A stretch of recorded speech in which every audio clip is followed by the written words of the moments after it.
What's up guys, Matt here, MES Performance. So as you know, the meth machine, the AP RS3 is our own race car, kind of a development car as well.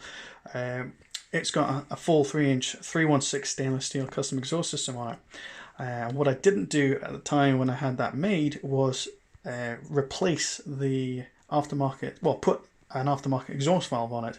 The factory unit comes with an exhaust valve on it. So when you start the car, the valve's shut, and then when you hit the sports button, the valve then opens. Obviously, at the sports button, you've got quicker handling or faster steering, faster throttle response. The valve opens, so you have a slightly louder exhaust. But when you're doing motorway work or starting the car early in the morning, you kind of want it quiet, or else you're just going to start upsetting the neighbours, or you're just going to get a headache within about 5 minutes on the motorway. So what I've decided to do was obviously fit an exhaust valve. So hunted around the web, found one relatively cheap enough, 63mm ID, and ran into a problem that I did not even think about. So what I've discovered was, when I purchased, well, actually discovered it once I bought the valve and it was delivered, was that the valve is closed going open, and unfortunately the factory unit is open going closed. Now there are some options where you can get valves open going closed, because obviously these are all operated via vacuum. Now unfortunately there's a lot of the problems with getting stuff from abroad, so I've already got the valve here, so we've decided to modify it rather than send it back and fuck about. So adapt, overcome and all that stuff. So what I've done is completely stripped down the whole valve, and this is why I've started. So I'm just going to use the other phone here, so you can see you've got an actual web. Now I'll use the Allen key to show you. There's a web that sits in the bore here of the main body, and that's those two bits there. So the problem is, so the valve is closed going open on these particular ones, which is what I've got here.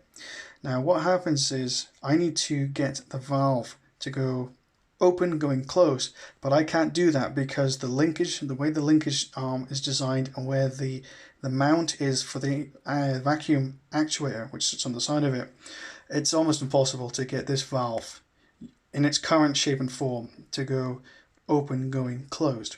So what I've done is opened up the bore. I've actually, the bore was obviously 63mm ID, and I've got a hole saw which is 64mm ID, so 2.5 inch.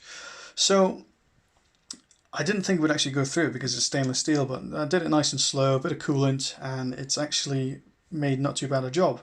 One of the reasons why I never modified or tried adapting the bracket or cutting that off and welding it there and turning the valve around and whatnot is because when the valve is fully open, these webs here, the ones that have actually just been cut out from increasing the ID in that, they act as a bit of a restriction.